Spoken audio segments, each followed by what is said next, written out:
Thank you for that very kind introduction. I changed the talk. It's no longer on Fanon and Mao, although there's traces and remnants of their influence that you'll no doubt get through what I have to say today.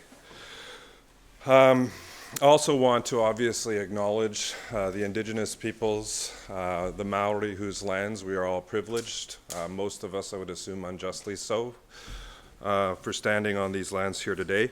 I also want to thank my comrades at Antipode for really generously offering this spot up for me to share some of my thoughts and new work with you.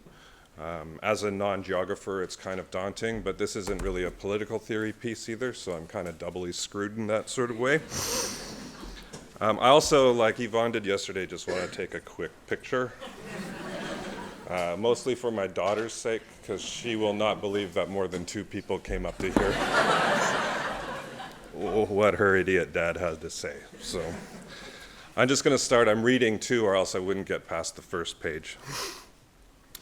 So Global Red Power. In his 1994 essay, Traveling Theory Reconsidered, the renowned Palestinian literary scholar Edward Said revisits a claim he developed a decade earlier in The World, the Text, and the Critic. This claim concerned the ways that theoretical interventions, originally born of and informed by very specific historical, ideological, and material conditions, can lose their critical luster as they travel from one place to another, from one time to another. Said's original observation was based on his interpretation of the European reception of George Lukács's masterpiece, 1923, History and Class Consciousness. The point I made about Lukács's work, reflects Said, was that when it was picked up by Western European students and readers, many of the ideas core to his theory had shed their insurrectory force, had been tamed and domesticated somewhat, and became considerably less dramatic in their application and gist.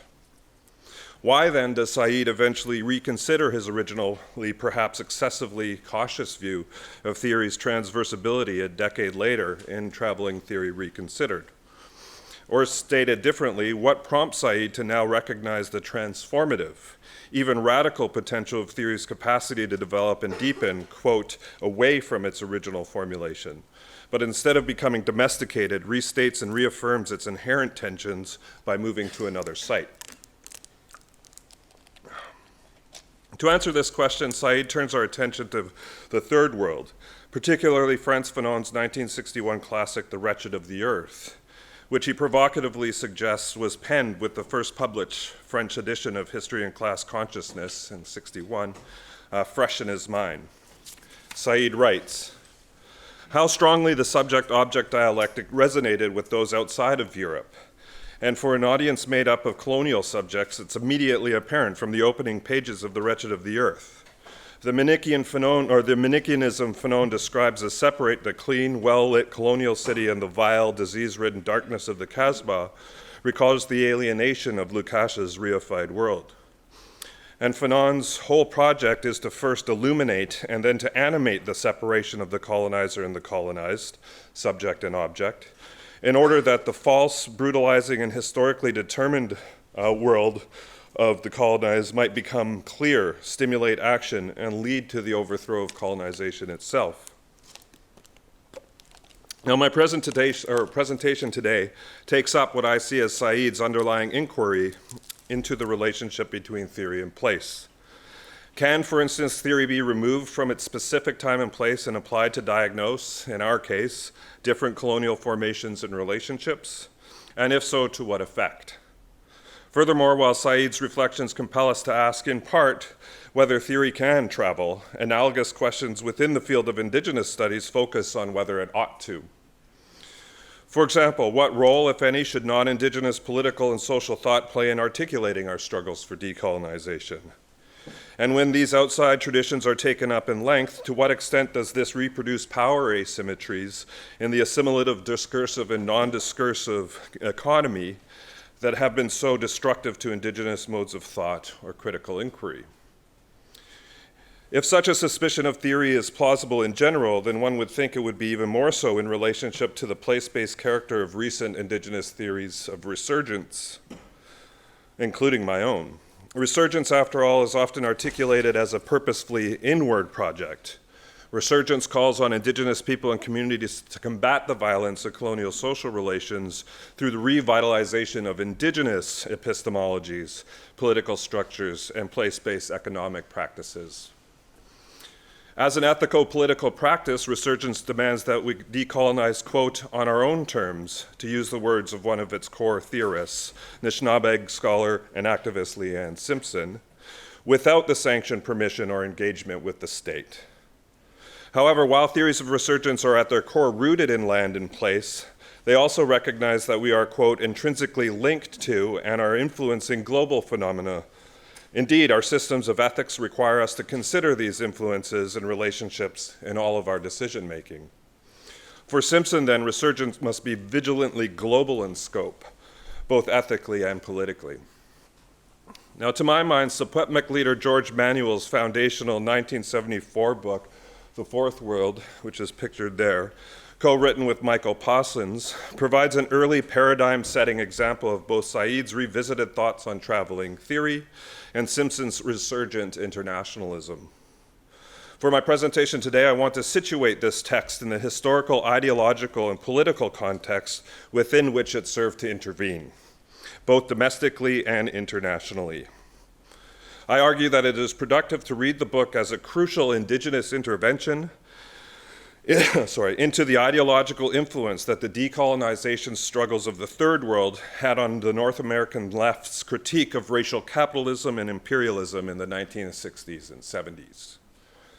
I suggest that the inherited conceptual apparatus associated with this turn to the Third World provided Indigenous militants with an appealing international language of political contestation structured around the concept of self-determination, economically, politically, and culturally, that they not only inherited, but also fundamentally adapted and radically transformed through a critical engagement with their own local, land-informed situations, what I refer to in the book as grounded normativity.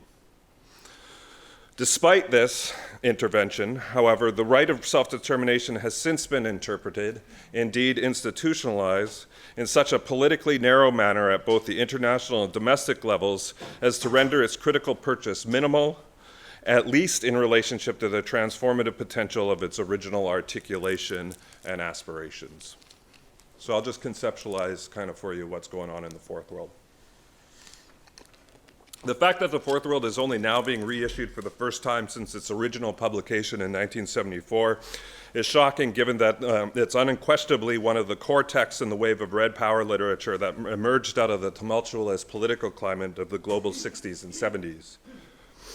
Such books, all of which to my knowledge are still in press, include Vine Deloria Jr.'s 1969 classic Custer Died for Your Sins, an Indian Manifesto. Deloria wrote the original preface to The Fourth World, which we've republished in the new Minnesota Press edition coming out in the fall. Harold Cardinal's 1970 The Unjust Society, Marie Campbell's 1973 Half-Breed, Vine Deloria Jr.'s Behind the Trail of Broken Treaties, an Indian Declaration of Independence in 1974, Howard Adams' 1975 Prison of Grass, Canada from a Native Point of View, Lee Merkel's 1975 autobiographical Bobby Lee, Indian Rebel, Roxanne Dunbar Ortiz, 1977 The Great Sioux Nation, Leslie Marmon Silko's critically acclaimed 1977 novel Ceremony, and Jack Forbes' Columbus and Other Cannibals in 1978.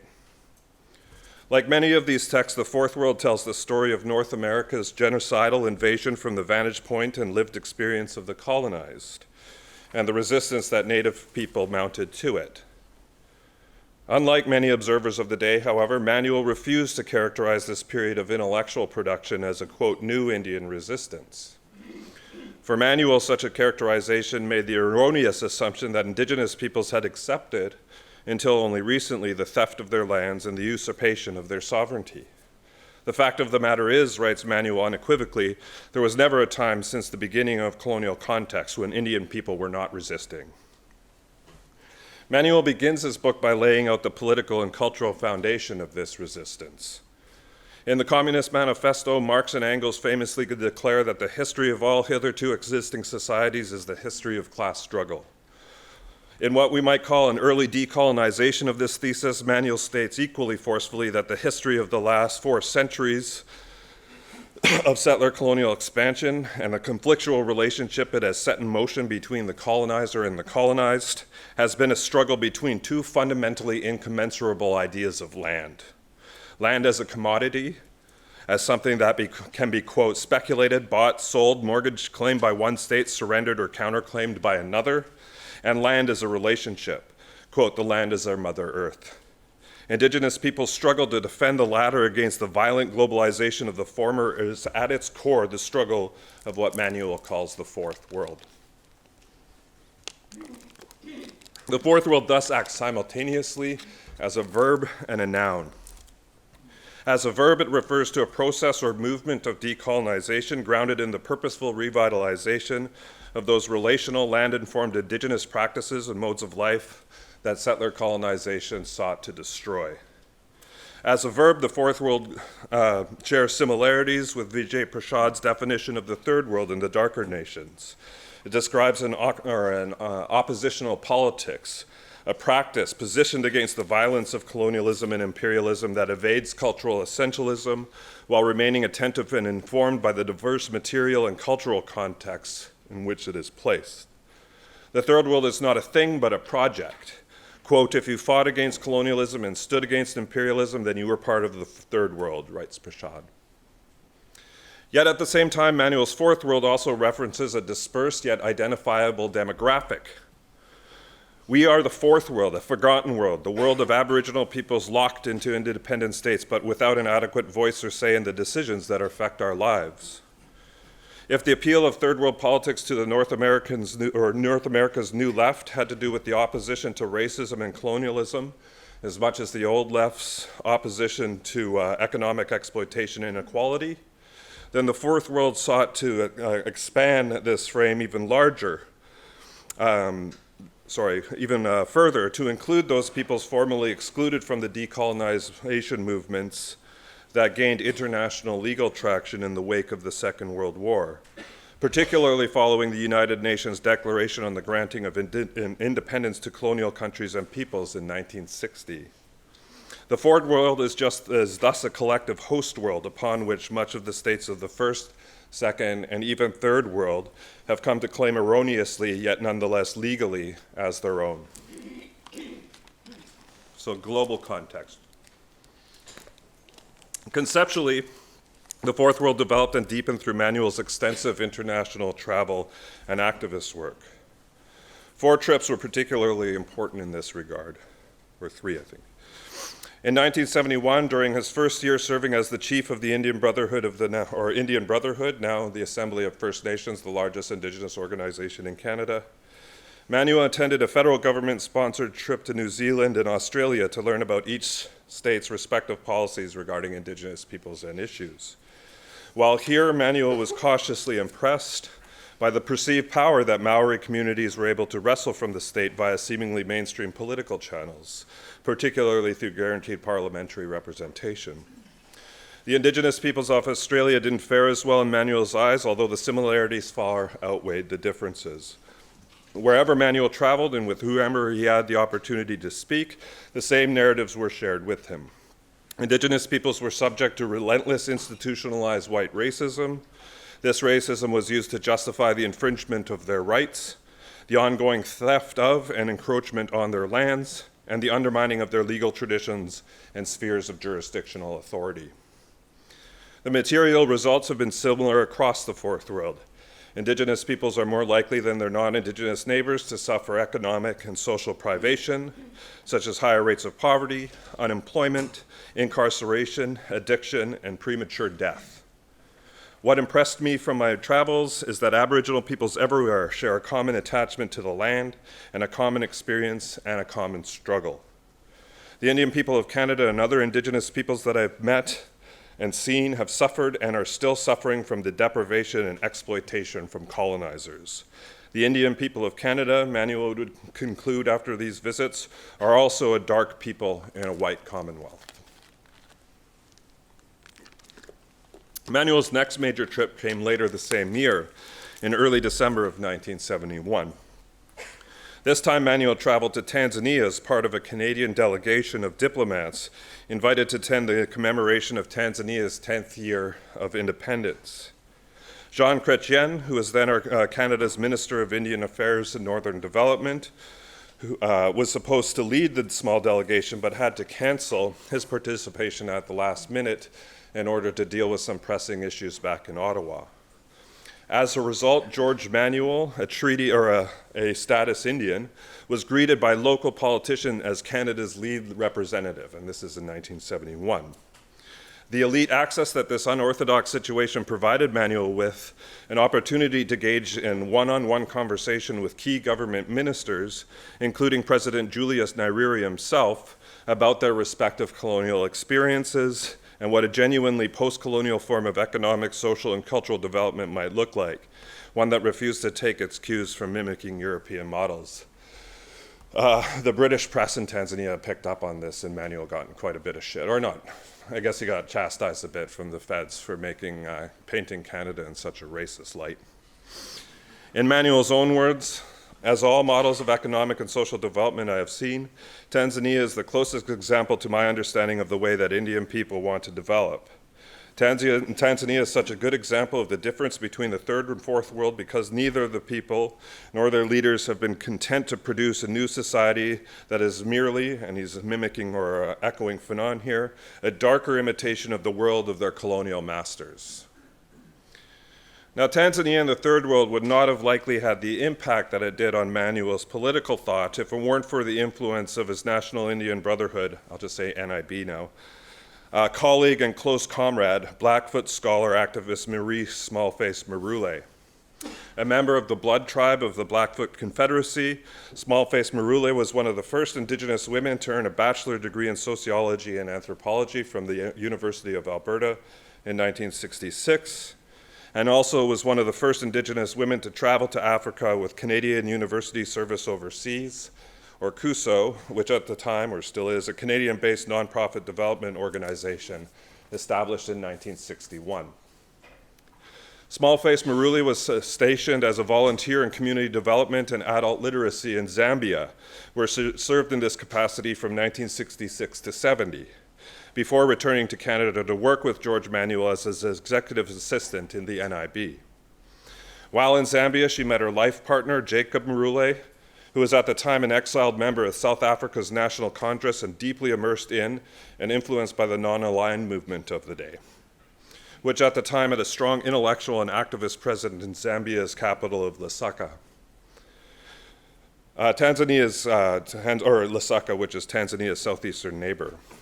Independent Zambia's first president, Kenneth Kaunda, developed a philosophy of African socialism that was not unlike his neighbor Julius Nyerere and TANU in their influential Arusha Declaration of 1969. TANU's Arusha Declaration was built on the twin foundation of socialism and self-reliance, which it had in part culturally adapted and transformed itself from Mao and the Chinese Revolution. The declaration outlined what was to be a culturally informed model of socialist political economic development called Ujamaa, or familyhood in Kiswahili, which was to be critically drawn off of the communal social relations and traditions of traditional African societies in building a post-colonial state and economy.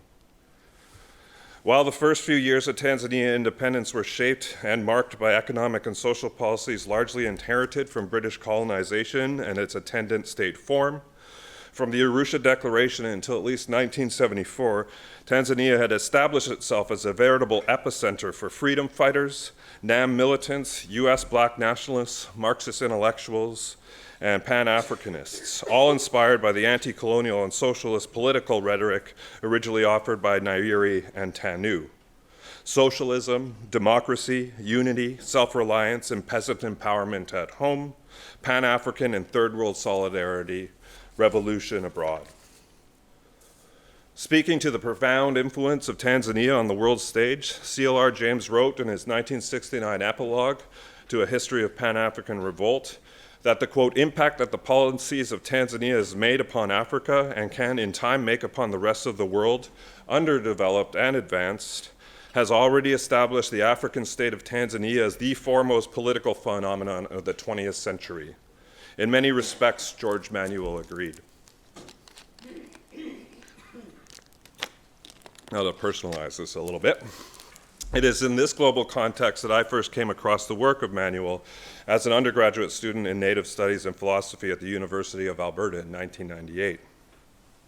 I was researching a term paper on my own people's Dene Declaration of 1975 and found myself repeatedly stumbling across references to the relationship between the third and fourth worlds in general, as well as to the significance of Tanzania in particular. Consider, for example, the following statement written into an early draft of the document. It states unequivocally that there are many lessons for the Dene to learn from the development of the third world. As colonies of the imperial powers, they everywhere failed to develop. Their prospects necessarily improved to the extent that they were successful in gaining independence, but even after formal political independence, many have had trouble developing because of the power of capitalist corporations, with their base in a small number of highly developed industrial societies, has denied their genuine economic independence. Only with tremendous effort, arduous struggle comes up over and over and over again, which is adapted from Mao through Tanzania in this case. From the people that can, only with tremendous effort from the people can an economy independent from outside control be built. Our situation in the north is that of the peoples of the third world who were until recently subjugated. As Aboriginal peoples within white society, we are part of the fourth world. Now, the draft declaration ends with several appendices, including an outline of a declaration on development proposing an alternative mixed economy, privileging a contemporary bush mode of production on the one hand, and in cases when our nation might foray into industrial activity, the democratization of production and economic distribution through worker-owned and operated enterprise, but trust with a sanction on private property on the other. This economic vision would be realized by subsidizing a mode of production based on a continuation of renewable resource activities, such as hunting, fishing, and trapping, as well as community-scale activities designed to meet our needs in a more, quote, self-reliant fashion. The inspiration, at least in part, for the Dene model of socialist development was Tanzania. I suspect that the influence of Tanzania came at least from its outset, from the Dene nation's working relationship with George Manuel. Characteristic of his leadership and political work genuinely, Manuel was a strong supporter of the Dene nation's land struggle and worked in his capacity as NIB chief to promote our bid for self-determination. Manuel demonstrated this most clearly in the pages of testimony he gave in Yellowknife at the public hearings of the Mckenzie Valley Pipeline inquiry in 1976, where he criticized the government for its colonial approach to resolving Dene land claims, its political support for the rights of capital and settler state capital and not the Dene, and the importance of enduring what he called Dene people's economic, political, and cultural self-reliance through a just land settlement. He concluded that the Dene Declaration has given us all hope, and I file for the record the National Indian Brotherhood's unconditional support of the Dene Declaration. The Mckenzie Valley Pipeline was a public inquiry that went into a proposed pipeline that would transport oil and natural gas from the Arctic Ocean, cut through our territories to link it up with markets in southern Canada and the US. We stopped it. When the Dene Declaration was publicly released in 1975, the predominant response was negative. As I discuss in my book, Red Skin, White Mass, then Minister of Indian Affairs, Judge Buchanan, dismissed the Dene Declaration as, quote, gobbledygook that a grade 10 student could have written in 15 minutes. Even respected Cree leader and friend of Manuel, Harold Cardinal, condemned the declaration as a, quote, intrusion of left-wing thinking that is perhaps much closer to the academic community in Toronto than it is to the Dene. Much of the criticism leveled at the Dene nation during this period expressed a similar sentiment, namely that Dene leadership had been manipulated by the theoretical and practical influence of white agitators and were therefore not acting in the interests of our own people. This assumption extended to the writing of the Declaration itself, which at the time was believed by many non-natives in the North to be drafted by one of the Dene nation's white consultants, Peter Puxley, based on his own adaptation of Tanzania's Arusha Declaration. The thrust of the argument here, again, being that these cross-fertilizations could not be informed on and grounded by Dene values and interests in their own lands, but had to come from the ideological influence of external sources. Dene activist at the time, Gina Blondin, strikes to the core of such claims when she wrote, "To someone with a frame of mind like this, all Aboriginal people are less than human and easily controlled by expert advisors. Such a position is paternalistic, racist, inhuman, and completely without bias." But what about rumors insisting that the declaration was modeled after Tanzania's Arusha Declaration? This claim has way more merit. As suggested in an April 14, 1975 letter between the Ganawage Sub-Office of the Indians of Quebec Association and then Vice President of the Dene Nation, Richard Nuruso, detailed plans were in the works to send Dene field workers, which were militant researcher activists, to Tanzania to learn from their experience and development for a period of 2 to 3 months. The letter was included as part of an information package compiled in 1977 by the Northwest Territories, that's the territory, Legislative Assembly to generate public concern over the communist nature of the Dene self-determination movement. Also included in the package was a list of reading materials that then Dene Nation Community Development Program Director George Erasmus suggested might be useful in constructing what he called a development philosophy for the Dene Nation. There's a really interesting story actually about kind of the COINTELPRO-like practices that the police were engaging in their surveillance of the Dene during this time in order to kind of get at its supposed communist work. And one story that came up in some of the conversations I had was a young Dene Nation militant was invited over to a police officer's, the RCMP's house for supper, and he didn't want to turn down a free meal, so he went there, and the cop just started interrogating him about his political ideologies, to the point at one point he threw out a copy of the Communist Manifesto to gauge the response of this young militant, and he had just admitted that he had never read the book. On top of that, the list of readings included, among others, Fanon's Wretched of the Earth, Freire's Pedagogy of the Oppressed, Memmi's Colonizer and the Colonized, and Regis Debray's Revolution and the Revolution. Also included in the materials were books on Tanzania specifically, including Nairiri's collections of speeches, Freedom and Socialism, Freedom and Unity, and Ujamaa, Essays on Socialism. According to George Erasmus, these alternative sources on development were meant to supplement, but not replace, the research and perspectives of the community workers, which are drawn from the land-based knowledge of community members. Many alternatives must be looked at, wrote Erasmus in a memo addressed to the field workers, especially the example of our culture, the approach to development and distribution of material and ownership that our forefathers took. We may wish to keep some of the aspects of our old way in this industrial era. Back to Manuel. Manuel's third international trip involved his participation in the United Nations Conference on Human Environment in Sweden in 1972. Jacob Marule was in Stockholm at the time and was able to use his and Smallface Marule's international context to arrange meetings for Manuel at a number of the local embassies, including one with Tanzania's ambassador to Sweden, where they discussed issues pertaining, again, to third and fourth world liberation. He was also set up with a visit to the Chinese embassy, where Manuel spoke with officials about organizing a potential solidarity trip to Mao's People's Republic. While in Sweden, he also met with the Copenhagen-based organization of anthropologists, the International Working Group for Indigenous Affairs, which organized a visit with several Sami communities in northern Sweden. This resulted in a trip to a Sami community of Resurgent, where Manuel and his host discussed the legal and political rights of indigenous peoples in a comparative context, and started hashing out and mapping the logistics for organizing a potential international conference on indigenous peoples that might do the same. For Manuel, the visit to Sweden was another success as it served to once again widen his understanding of the fourth world and solidify his conviction that we ought to forge a united bloc at the international level to fight against the violence of colonial rule and occupation wherever it ruled its ugly head.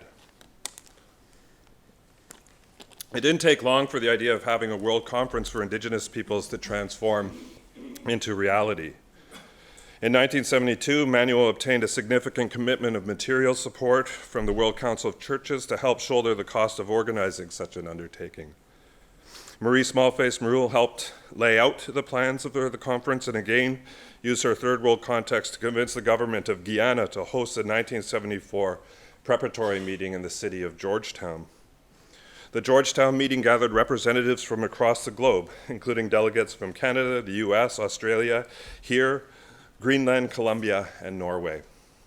Among the many issues on the Georgetown meeting's agenda was defining who were, for the purposes of the gathering, Indigenous peoples, and to lock down where they ought to hold the main event the following year. The definition arrived at by the delegates embraced an open-ended and oppositional conception of the Fourth World, one explicitly, again, positioned against the forces of colonial occupation. With respect to location, the group confirmed that it would be held outside of Port Alberni in British Columbia. On October 1975, the historic Port Alberni meeting hosted Indigenous participants from 19 different countries and 4 continents, and resulted in the formation of the World Council of Indigenous Peoples, with the bulk of attendees agreeing that George Manuel should serve as its first chairperson. The WCIP would go on to champion the rights of Indigenous peoples across the planet, with its advocacy work serving as instrumental to the eventual development of the UN Working Group on Indigenous Populations in 1982 and the UN Declaration on the Rights of Indigenous Peoples in 2007. Now our colonial present. In his conclusion to the Fourth World, Manuel admits to wrapping up the book on the precipice of what was thought to be major transformations in the relationship between Indigenous peoples and the Canadian state in particular, and Indigenous peoples and settler states in general. Manuel recalls concluding the book in the wake of the Supreme Court of Canada's 1973 Calder Decision. This landmark case, which involved a claim launched by Nisga'a hereditary chief Frank Calder to the unextinguished territories of his nation in northwestern British Columbia, overturned a 75-year precedent first established in St. Catharines Milling and Lumber Company versus the Queen in 1888, which stated that First Nations land rights existed only insofar and to the extent that they were recognized as such. Although technically a defeat for the Nisga'a, the 6 justices that rendered substantive decisions in Calder all agreed that prior to contact, the Nisga'a indeed held the land rights that they had claimed in court. The question then shifted to whether these rights were sufficiently extinguished through appropriate state legislation. 3 justices agreed that they had not been extinguished, 3 ruled that they had, and 1 justice ruled against the Nisga'a based on a technical question regarding whether or not such a decision could be made in court. And they concluded that it could not. Thus, even though the Nisga'a technically lost their case in a 4-3 decision, Manuel and the National Indian Brotherhood viewed it as a win in the struggle for the recognition of Indigenous peoples' land rights. It was only after spending most of the afternoon meeting with our lawyers, who had spent the morning studying the judgment, that I was prepared to tell the press that we had not lost, but what had won. It was a split decision. Enough had been said to leave the door open to further actions on both the legal and political levels, wrote Manuel. Manuel ended up being partially right. While it was true that the Supreme Court's ruling in Calder left enough uncertainty around the question of existing Aboriginal rights that it prompted a political shift in the federal government's policy vis-a-vis native land interests, the long-term result has been nothing to celebrate. A few months after the Supreme Court dropped its decision, the federal government released its 1973 Statement on the Claims of Indians and Inuit People, a federal native claims policy, otherwise known as the Comprehensive Land Claims Policy, which, although essentially reversing 52 years of state refusal to recognize any Indigenous claims to land where the question of existing title remained open, the recognition it was now willing to offer through the claims process was agreed to only because it was viewed as the most cost-effective way to facilitate the extinguishment of Indigenous land rights. The same goes for the now almost 4 decades of Supreme Court Aboriginal rights jurisprudence that has developed in the wake of the hard-fought struggle for recognition of existing Aboriginal treaty rights in Section 35 of Canada's Constitution Act of 1982. While serving as then chief of the Union of BC Indian Chiefs, Manuel was instrumental in advocating for the constitutional recognition of Aboriginal rights, which his leadership contributed to through the creation of what has become known as the Constitutional Express in 1980 and 81. The Constitutional Express was a political demonstration that Manuel and others mounted at both the national and the international level. They did this in order to persuade Pierre Elliott Trudeau's governing Liberal Party to include a rights guarantee for Aboriginal peoples in Canada's soon-to-be repatriated constitutional package. In terms of gaining constitutional recognition, the political action was successful, although courts have since repeatedly narrowed the scope of what these rights entail in practice. Indeed, the Supreme Court has remained firm on this issue. Aboriginal rights recognized under Section 35 are to be understood as cultural rights, subject to the supreme yet arbitrary sovereignty of the Canadian settler state, and as such they are infringible. Namely, they can be overridden if such infringements can be demonstrably shown to be in the public interest and pass a court-outlined test. The Supreme Court has named a host of activities possible cases where justifiable infringement might come into play, ranging from conservation to settlement to capitalist non-renewable resource development, and even to protect settler interests from the potential economic fallout of protecting Aboriginal rights. Again, this is the core to settler colonialism itself. Far from guaranteeing our right to self-determination within Canadian Federation then, with over 40 years hindsight in play, it would appear that the early promise of Manuel's domestic struggle for recognition has turned into the hell of recognition that structures our present. On the international front, although some argue that it's too early to assess the long-term transformative impact of the recognition of Indigenous peoples' rights, there are some institutional reasons to be skeptical. As Cherokee political scientist Jeff Corntassel's work, among many others, attest, the long struggle for recognition in the international legal realm has not been a straightforward success, largely because it has been consistently marked by settler states' tactics of exclusion, domestication, and assimilation. Even when George Manuel first started raising the possibility back in 1972 of obtaining NGO status for the National Indian Brotherhood with the United Nations Economic and Social Council, he was frustrated with the dismissive response of settler states to the idea. In February 1972, Manuel discussed his proposal at an EcoSoc meeting at New York City and found that while many of the developing nations point-blank dismissed the NIB proposal, much of the Third World represents clamored to its support. Unfortunately, however, the last 30 to 35 years has witnessed a decline in diplomatic relations between the former Third and Fourth Worlds. This regression was especially evident in late 2006, when UN General Assembly member states motioned to postpone the ratification of the draft of the Declaration of the Rights of Indigenous Peoples after 22 years of negotiation. The obstruction was initiated by a Nambian-led bloc of 30 African countries, plus Western countries such as Australia, Canada, and New Zealand. All countries raised concern over definitional issues concerning who constituted Indigenous people, the impact of UN DRIP on state constitutions, and official state policies regarding land claims and the ownership of natural resources. In the end, the bloc was able to successfully stall the ratification vote until the following September. As is now well known, on September 13, 2007, the UN General Assembly voted to ratify UN DRIP with 143 member states voting in favor, 11 abstaining, and 4 voting against. The white settler states of Australia, Canada, and New Zealand, and the US.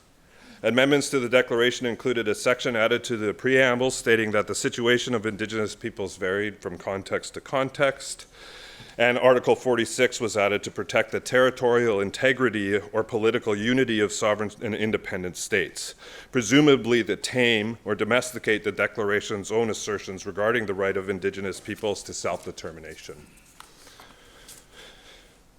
Canada, New Zealand, and Australia have since removed their objector status to the Declaration, with Canada in particular interpreting it as an aspirational document subject to the legal framework of the Canadian Constitution, which, as discussed previously, the courts have had no problems with subordinating the constitutionally protected rights of Indigenous peoples to the political economic demands of settler state sovereignty and its constitutively predatory capitalist mode of production. Conclusions. So this begs the question, why tell this story? Especially in light of both avenues, the domestic and the international, leading not only to liberation, but to further subjection. To this end, I'll conclude with 3 takeaways. They are no way the only ones, but important nonetheless. First, in exploring the political cross-fertilizations at the heart of this story, I hope to challenge the idea that Indigenous peoples' openness to engaging outside theoretical traditions somehow equates assimilation and therefore represents and or serves in the discursive erasure of Indigenous thought and intellectual traditions. Instead, this example suggests that resurgence, namely the individual and collective decolonization of Indigenous nations and nationalisms through militant acts of cultural self-affirmation, has always been an intellectually polymorphous project informed, but not straitjacketed by the grounded normativities of land, place, and culture. Second, this story offers myself a chance to contextualize the work that I originally undertook in Red Skin, White Masks, particularly my theoretical application of Fanon's thought to settler colonial contexts like Canada. When I finished the book, we were in the midst of what many thought to be the most significant political mobilization of Indigenous peoples against the state in over 40 years, which went under the banner, Idle No More. When the book hit the shelves, however, that movement had all but died, and another one was on the horizon, the Black liberatory politics of Black Lives Matter. Under such conditions, my use of Fanon was read by some as problematic, as an appropriation that required at minimum some theoretical contextualization. The story I told today provides the beginning of that ethical project. It demonstrates that the Black and Indigenous radical traditions, the struggles of the third and fourth worlds, the wretched of the earth, have a long history of political engagement and intellectual exchange, resulting in a process of mutual elucidation that reached, in my case, to the northern remote bush. This is a critical history to tell given the demands of solidarity in our colonial present. Third, the shoulder of giants that we stand on are not the shoulder of soothsayers. The political vision of George Manuel, the Dene, Marie Smallface, and Jacob Marule, etc., were all formed, but also informed a paradigm shift in the sense theorized by Thomas Kuhn in The Structure of Scientific Revolutions. Their political praxis transformed the material and discursive structure of colonial rule that had prevailed in the international and domestic context for centuries. But like all paradigm shifts, the transformative effect of their critical interventions eventually came to settle as a new colonial orthodoxy, this time organized around political and cultural recognition instead of its opposite. Anticipating this would have been challenging, although not impossible, at the horizon of these transformations. With 40 years hindsight, we now know that the future of our liberation will not come through the recognition of our rights mediated through the institutions of settler state capital, but through our refusal, to borrow my comrade Audra Simpson's phrasing, to center these structures of colonial white supremacy in our liberation efforts. Masicho. Thank you.